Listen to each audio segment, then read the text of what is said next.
Well, I don't think the challenges for students are necessarily very different from the challenges for more established academics. It's just that obviously if it's your first project, if it's your first major piece of engagement with doing a piece of research, then actually everything is new and a bit more scary.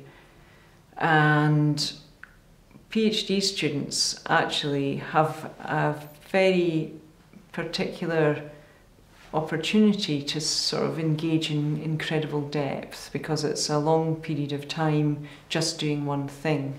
And actually in academic life you probably never get this opportunity again. And so for them, sometimes their relationship with their respondents in their research is more intense, because it's been going on in a more intense way over a longer period. So they're sometimes facing sharper dilemmas, becoming more involved with their respondents. There's then issues of exit, or are you going to be lifelong friends with these people?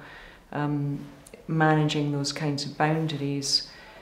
So there are challenges of a personal relationship sort sometimes that then have an effect in the analysis. And actually I think in academic life it's now become, there's a lot of emphasis on self-reflexivity and thinking very deeply and carefully about how your relationship with your respondent is constructing the data, and writing about that and being open with yourself and your audience about that, and sometimes also feeding back to the respondent. So again, obviously it depends exactly what you're doing, why you're doing it, but some people regard it as good practice to give material back to the respondent to read and think about what you've written and whether that's a good reflection of what they've been saying and whether their commentary is correct. So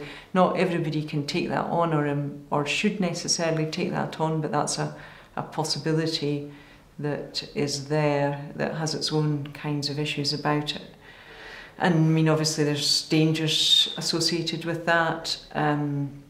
You have to be sure that that's not going to create new threats to confidentiality if you're giving back something to somebody that they might then inadvertently let someone else see that they didn't want to see it, and so on. You've got to kind of assess whether it puts people at any risk, and so it absolutely depends on what you're doing, why you're doing it, what kind of stuff you're collecting. But it could be that some issues are sharper, more problematic for PhD students, both because of it being the first time and because of the length of the immersion, the degree of immersion.